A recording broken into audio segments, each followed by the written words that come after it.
Ladies and gentlemen, I am the American Spy Fox. It's a little dark in here. I need to lighten it up some. We are about to read Chapter 8 of Nirvana, Come As You Are, the Story of Nirvana by Michael Azerrad. It's been a while since we've read a chapter. Eventually, we will get through this thing, I promise you. 2 more videos I would like to get accomplished before the end of this month. Alice in Chains Unplugged. Be reviewing that performance and just talking about the behind the scenes and the whole story behind it. Pretty interesting stuff. And another Nirvana series, Lost Episodes Part 2. As well, we will continue with Fox Den Fridays podcast. Every Friday gives me a chance to talk about things that I normally would not speak about within written videos. And it gives you a chance to hear from somebody else on the channel. Without further ado, let's just get started. Chapter 8.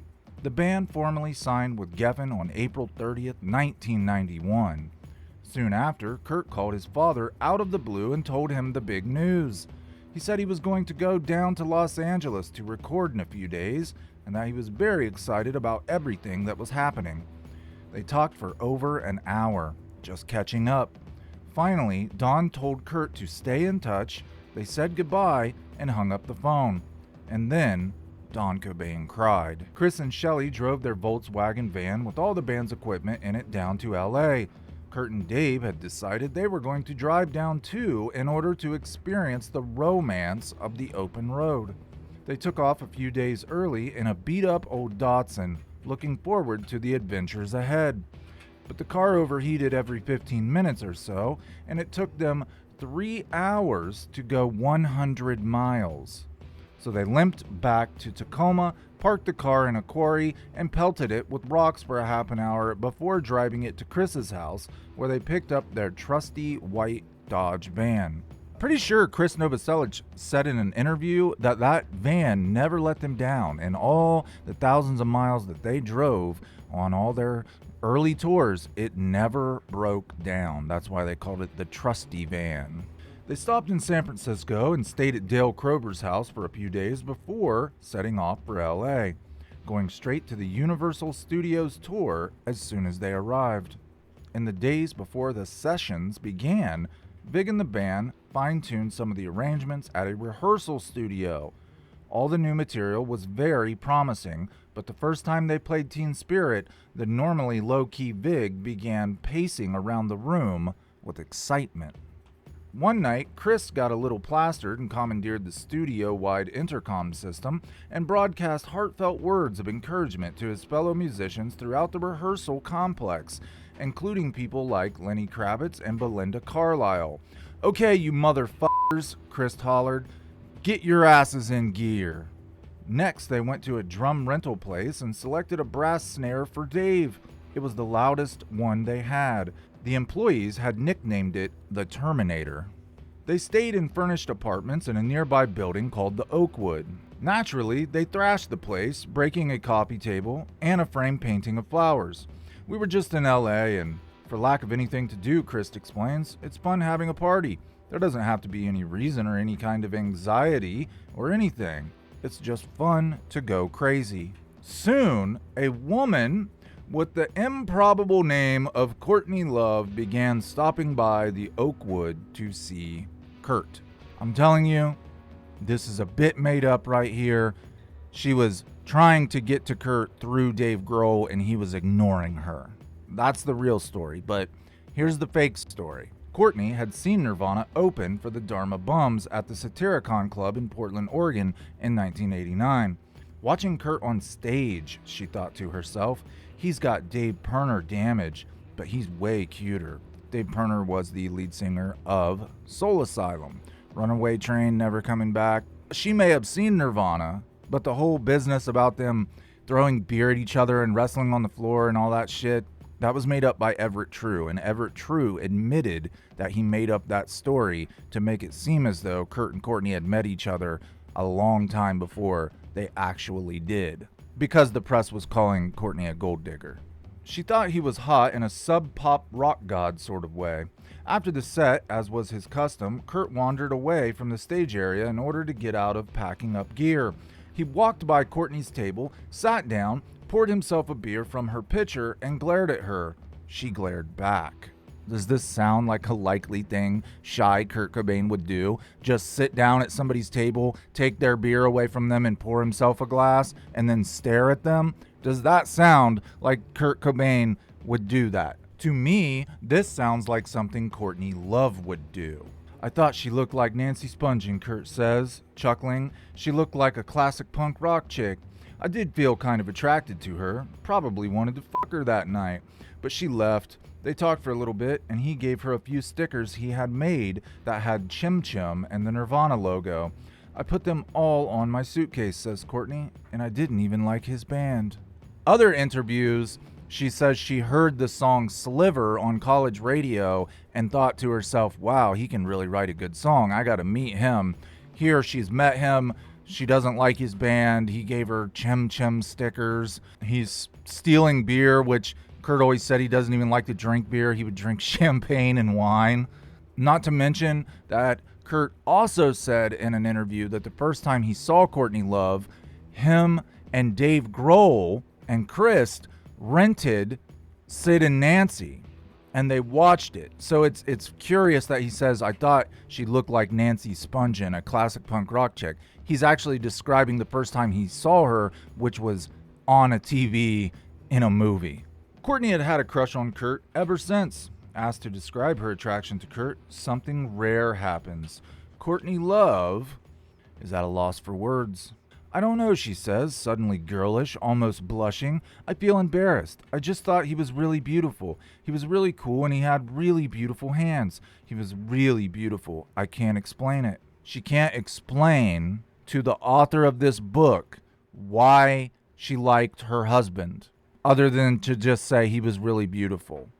That's because she doesn't want to say the real reason, which is, I thought that he could advance my career. A couple of years older than Kurt, Courtney was also the product of a broken home, and like Kurt, had an itinerant childhood, although while Kurt had bounced around tiny Grays Harbor County, Courtney's travels had spanned several continents. Her mother took her from LA to New Zealand to work on a farm. Then they moved to Australia and back to the States, where Courtney eventually wound up in an organ reform school. She supported herself as a stripper during her teens, traveling from Portland to Japan to Ireland. By 1981, she was hanging out in then explosive Liverpool scene with post-punk luminaries like Julian Cope of The Teardrop Explodes and members of Echo and the Bunnymen. She sang in an early incarnation of Faith No More in San Francisco and later moved to Minneapolis and formed a short-lived band with Jennifer Finch and Cap Jellin called Sugar Baby Doll. Wow, that's off the mark. Finch went on to form L7. Bjellin now leads Babes in Toyland. She landed a hit part in Sid and Nancy and later co-starred in the abysmal 1987 post-punk spaghetti western Straight to Hell, which featured the Pogues, Joe Strummer, and Elvis Costello. She founded the band Hole in March of 1990. She was already well known, some would say notorious, on the indie circuit. She was actually infamous. People hated her. Of course, if you're working with Kurt Cobain to write a book, you're not going to tell the truth about his much disdained wife. After Courtney revealed to Dave that she had had a crush on Kurt, Dave told Courtney that Kurt liked her too, but she didn't quite believe it. Still, she gave Dave a package to give to Kurt. Little seashells and pine cones and miniature teacups and a tiny doll, all packed into a small heart-shaped box, because that's what every 20-something-year-old dude wants. Courtney swears that if she hadn't forgot that he never replied, she wouldn't have bothered chasing him. Wouldn't the fact that he never replied entail that she was chasing him? You don't have to chase somebody who's replying, right? Kurt and Courtney met again at a Butthole Surfers Red Cross L7 show at the Palladium in Los Angeles in May of 1991, shortly before the band began recording Nevermind. They were instantly attracted to each other. Courtney chose to express her attraction by punching Kurt in the stomach. Now this is sort of what she tells, I believe, in the Fuse interview, but she says it happened in like 88 or 89. In this book, it happens in 1991. And according to Kurt's manager, Danny Goldberg, they met later in October, on October 12th of 91, when Nirvana was playing at the Metro in Chicago. They were instantly attracted to each other. Courtney chose to express her attraction by punching Kurt in the stomach. He punched her back. Then he leaped on her and they began wrestling. After a little while, Courtney got up, kicked Kurt, and walked away. It was a mating ritual for dysfunctional people, Courtney cracks.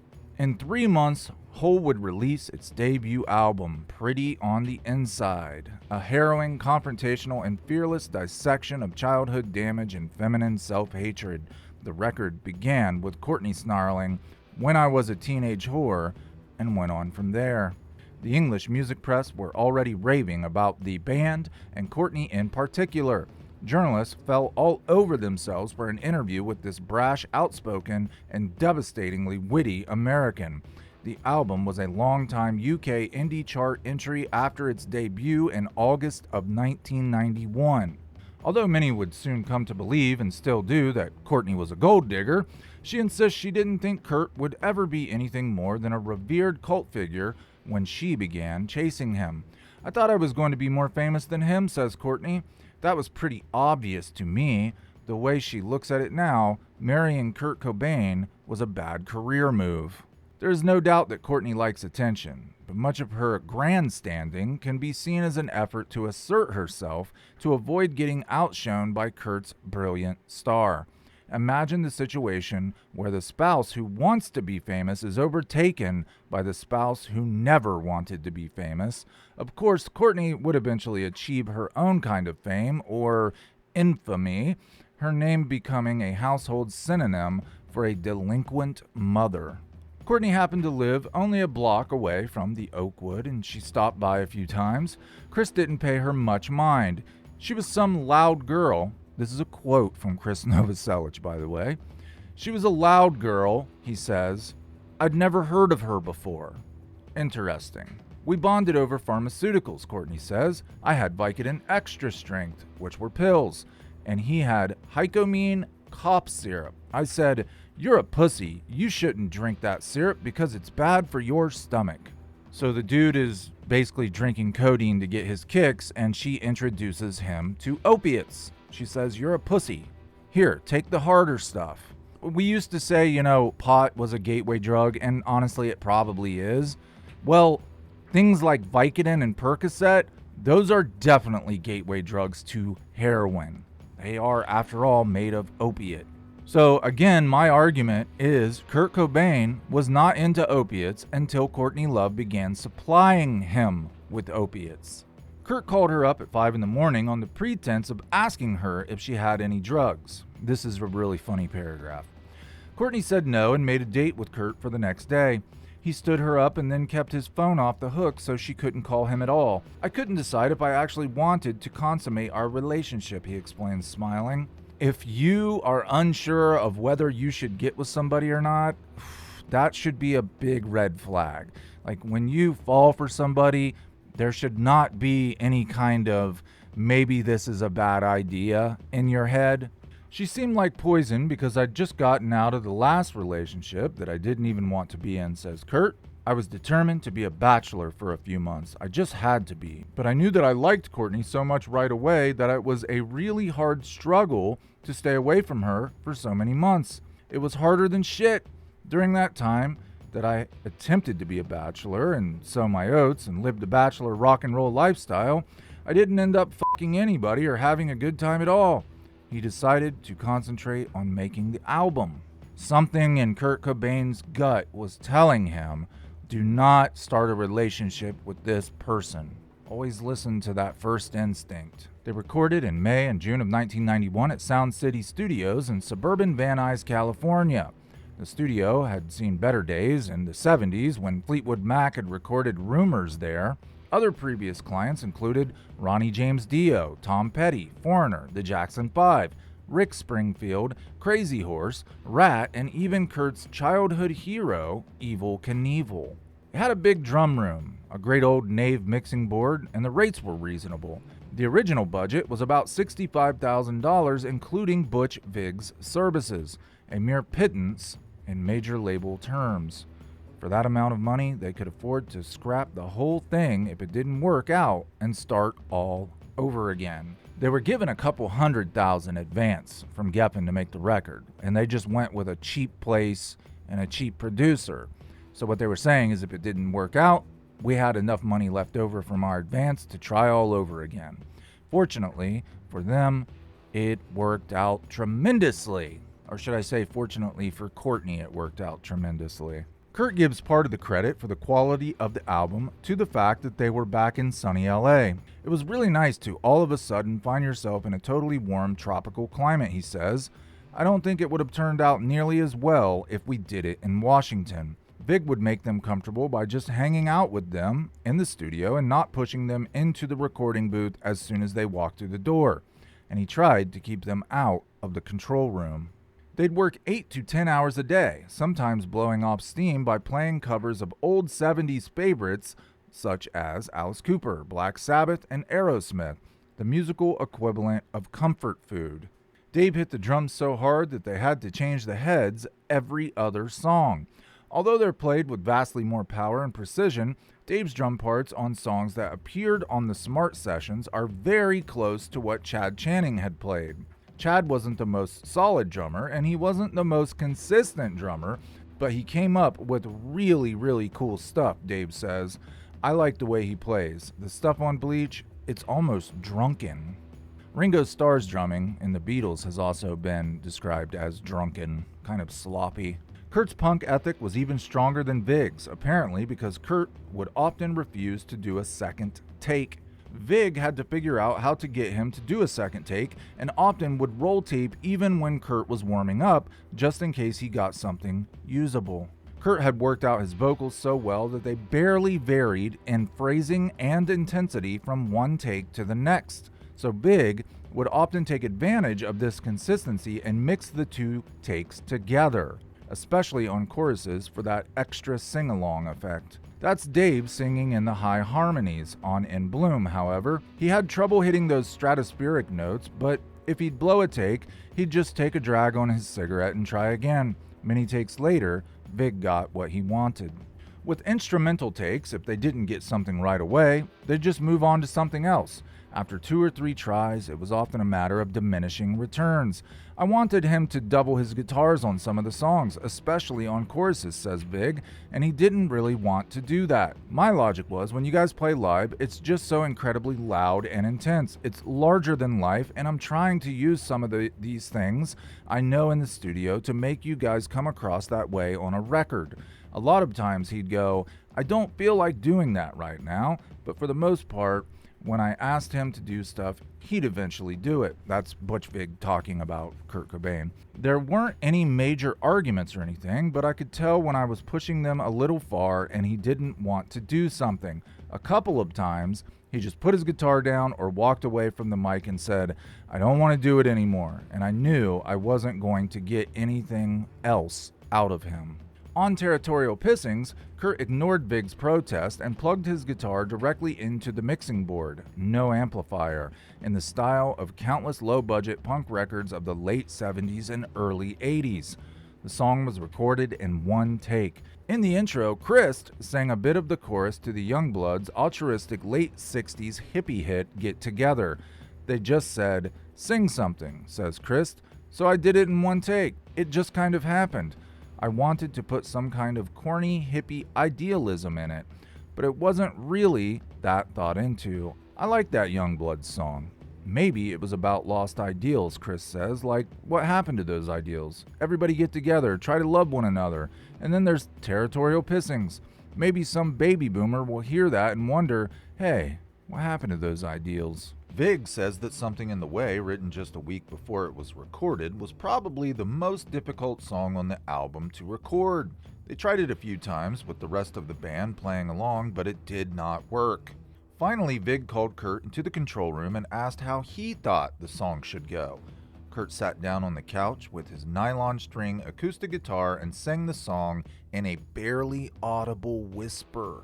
Stay right there, Vig said as he dashed out to the office and told them to turn off every phone and every fan and every other machine in the whole place. Vig recorded the song that way, with the levels cranked up as high as they could go to catch Kurt's voice.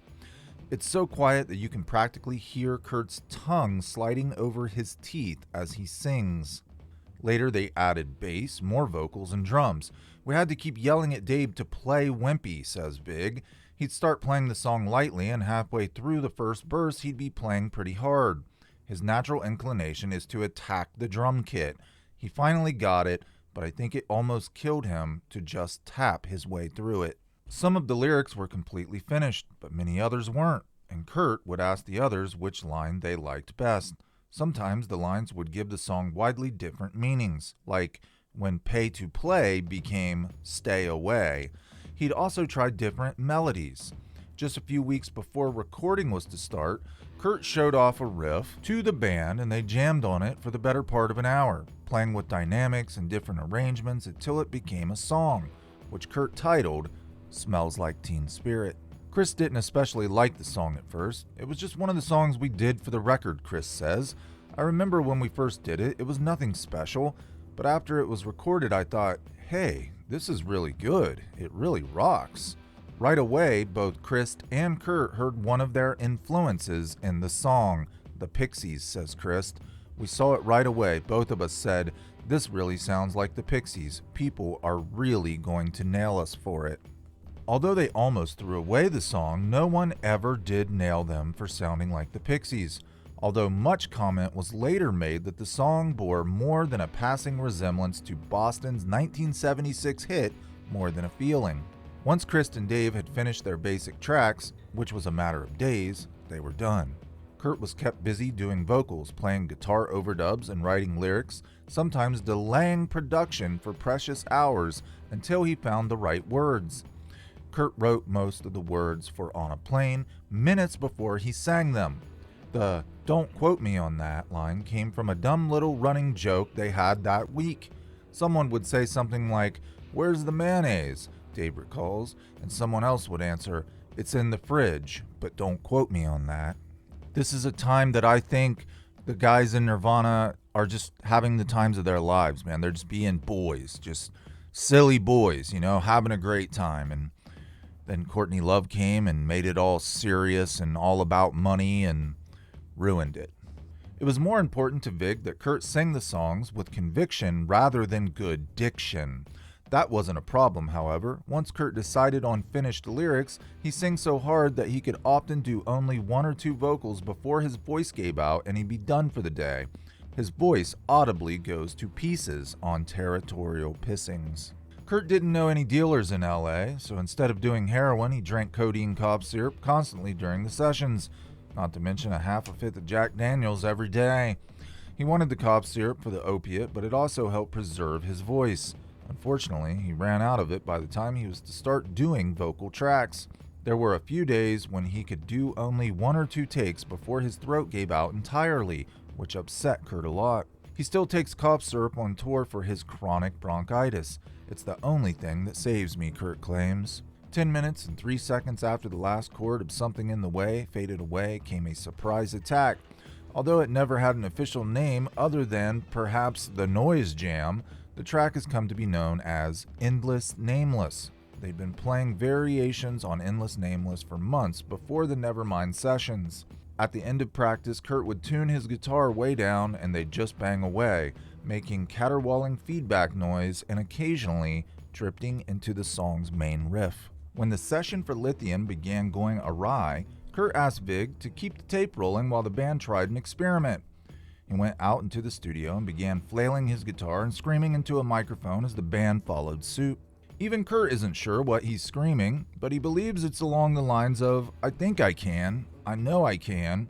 Audible on the track, right around 19 minutes 32 seconds on the CD, is the sound of Kurt smashing his guitar. Afterward, they realized that was the only left-handed guitar he had that fit the track, so the sessions were over for the day. They did a quick mix of the song and figured they'd find a place for it. Due to a technical error, Endless Nameless didn't make the initial pressing of Nevermind. The 10 minutes of silence after Something in the Way was the band's way of playing with the new CD format. Just like the Beatles put inscrutable messages in the run-out groove of Sgt. Pepper or put Her Majesty at the end of Abbey Road, Kurt had done something similar before, when he and his buddy Jesse Reed shared their studio apartment back in Aberdeen. Kurt took a 90-minute blank cassette tape, wound it forward to nearly the end, and recorded himself saying in a scary voice, "Jesse, Jesse, I'm coming to get you.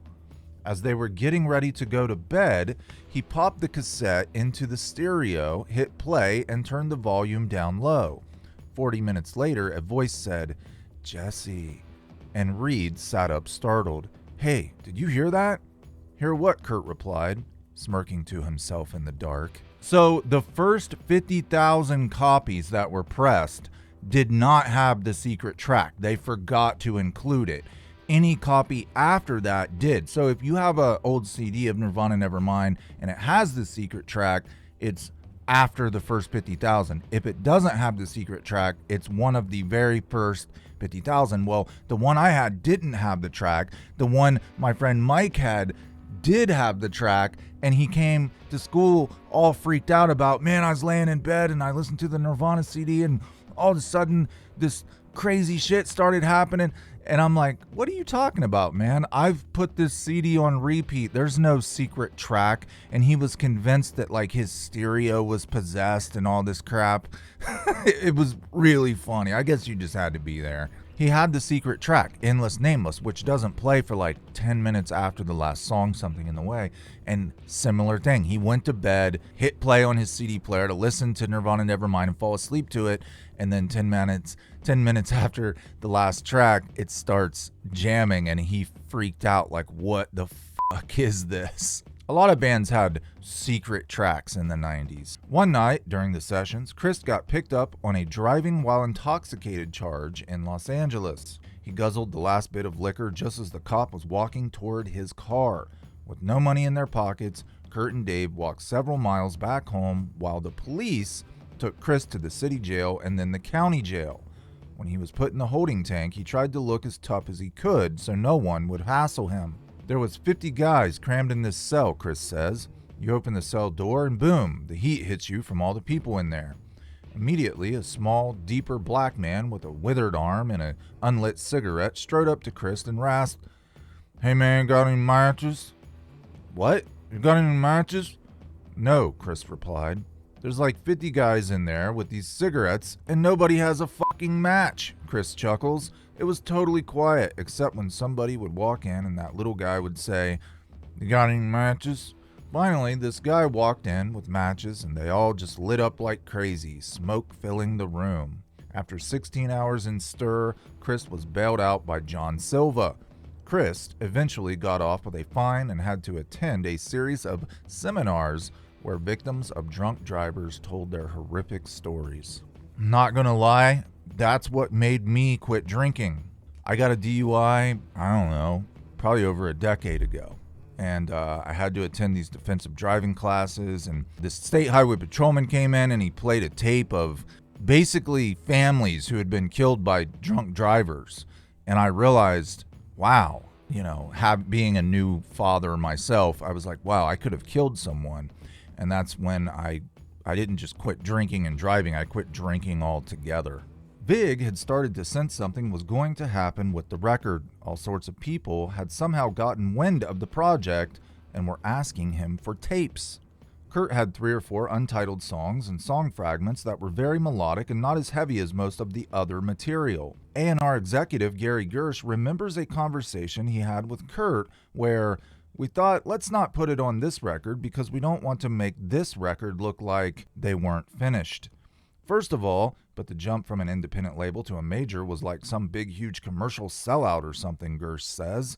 Let's make the artistic jump as gradual as you feel comfortable with, which is A&R speak for, it's going to look like you're selling out if you put these pop songs on the record. So once again, as he had on Bleach, Kurt had to adjust his recordings to the taste of the marketplace. What Kurt wanted to do for Bleach was not what Sub Pop wanted him to do. They wanted very grungy Sub Pop songs, more like Tad or Melvin, so that's what Kurt did.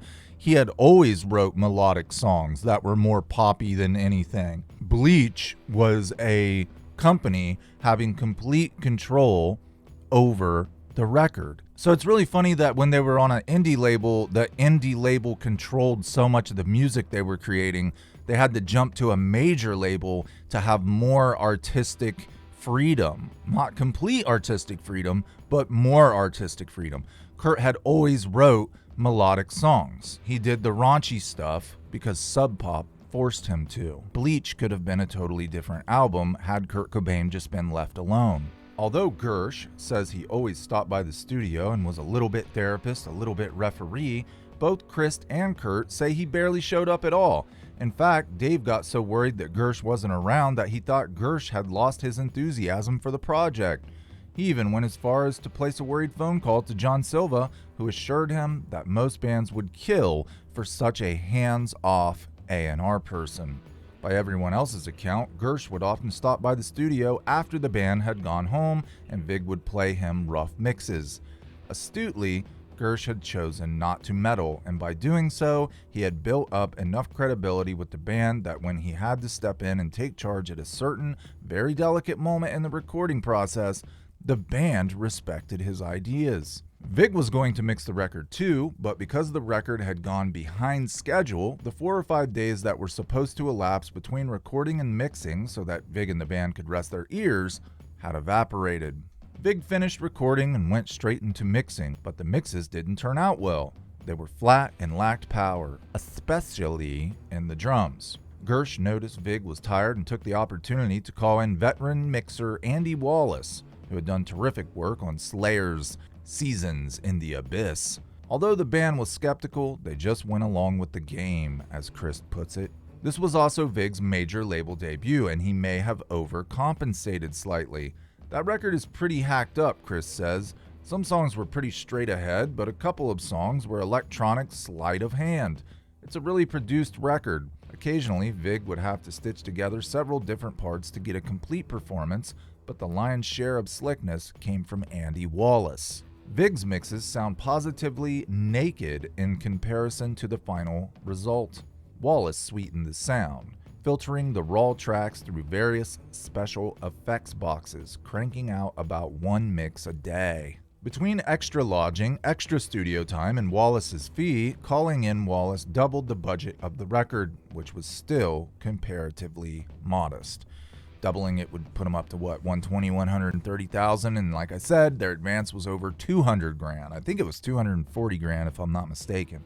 The band wasn't wild about Wallace's presence. We'd get in and he'd play us his mix, and he wasn't too kind to suggestions, Dave says. He did a lot of tweaking on the drums, making them more digital sounding. Everything had a produced weirdness. All we wanted to do was record these songs and get a record out because it had been so long since Bleach, and we'd been playing these songs and they were great and we were excited and we wanted to record them before we totally got sick of them, which we already were. So it was just like, let's get this over with. Part of the reason the album sounds so slick is the fact that the room miking of the drums didn't work out well, and so Wallace used digital reverb to fix the sound and further pumped up the drums with equalization and some samples that he blended in behind the kick drum and the snare.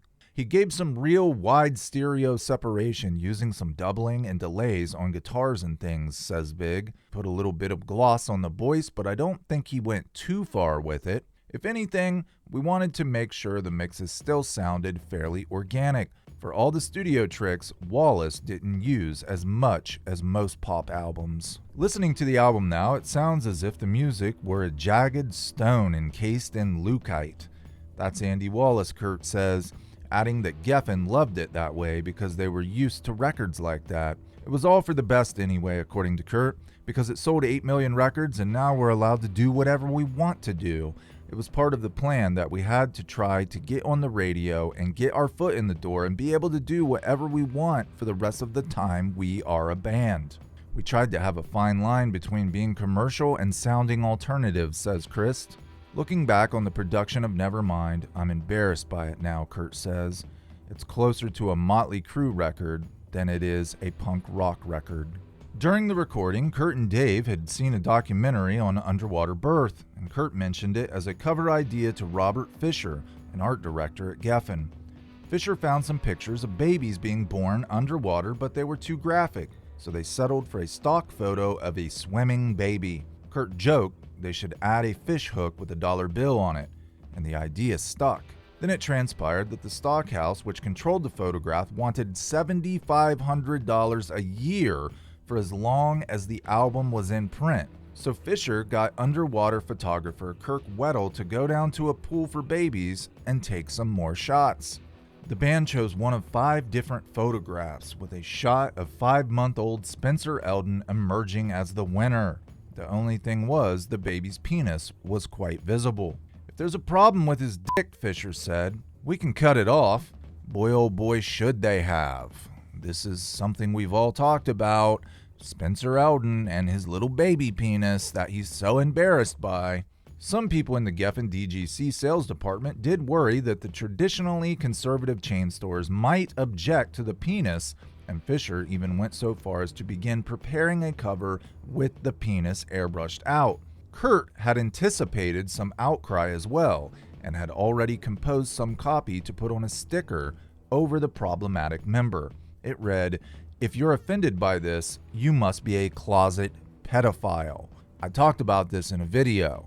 It was actually Kurt who pointed this out to the A&R, to the CEOs, to Geffen, to the CEOs of these chain supermarkets, Kmart, Walmart, Sears, all those big chains who prey on normal working class families to do their bidding, to make all their money, but are so family friendly, right? And he basically said, man, if you look at this baby's penis and it gets you aroused or you think of sex, you're probably a closet pedophile, don't you think? It shouldn't be offensive to you. Inevitably, that's why it was allowed on the album, because none of these grown men wanted to admit that they were thinking of sex when they saw a baby penis, which is creepy as hell. Quote from Kurt, "If you're offended by this, you must be a closet pedophile." Spencer Eldon's penis stayed on.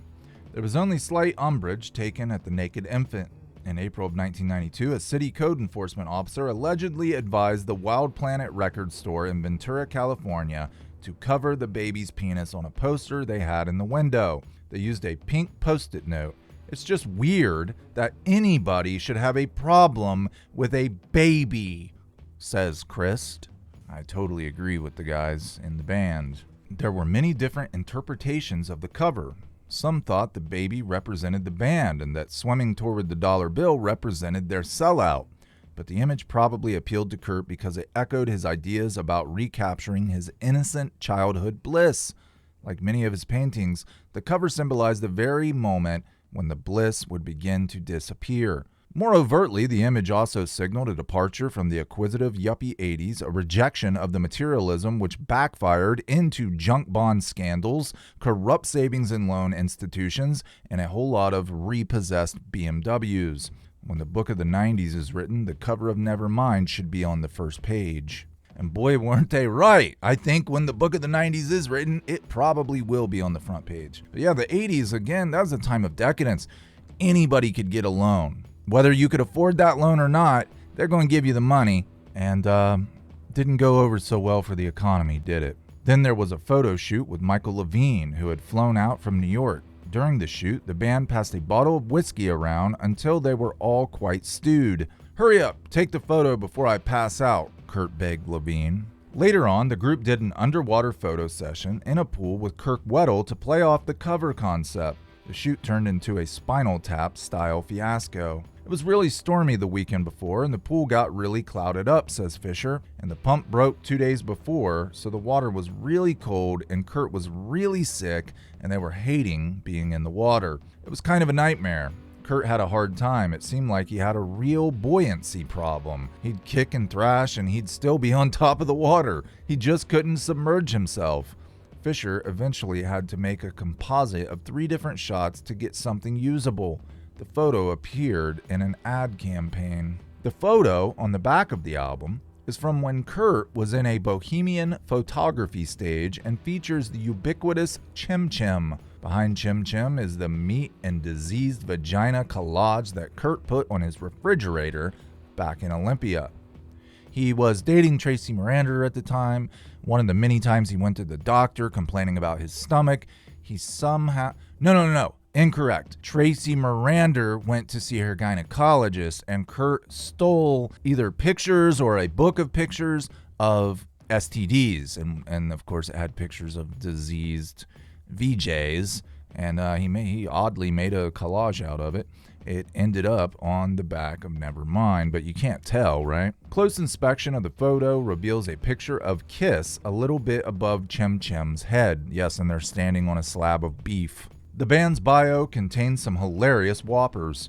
Cobain, a saw blade painter specializing in wildlife and landscapes, met Novoselic at the Grays Harbor Institute of Northwest Crafts. The bio said, Novoselic had a passion for gluing seashells and driftwood on burlap, and he remembers, I liked what Kurt was doing.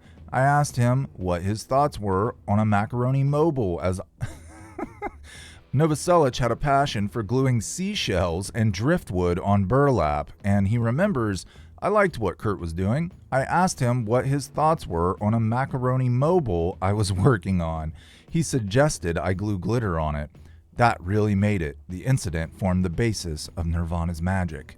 Man, these guys were so out there, and they loved to troll people, right? Later in the bio, Dave explains his first encounter with Kurt and Krist. They wore berets, sunglasses, sandals, and had goatees. Krist walked around with these poetry books by Rod McEwen, and Kurt would do interpretive dances while Krist recited. Our songs have the standard pop format.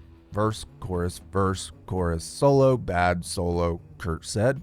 All in all, we sound like the Knack and the Bay City Rollers being molested by Black Flag and Black Sabbath. Ladies and gentlemen, this chapter is so long that they actually made chapter 8.5. So we are going to take off with chapter 8.5 in the next video. We are now more than halfway through the book. We will get through it. If you'd like to listen to more, if you think you're going to watch more than one video, please subscribe. It helps YouTube channels so much, and it only takes a second to click that subscribe button. Leave me a like. Share this with somebody who you know is a Nirvana fan, or what, maybe they were a Nirvana fan when you were a kid. Maybe they never got the full story. Thank you so much. I'll see you in the next one. Bye-bye.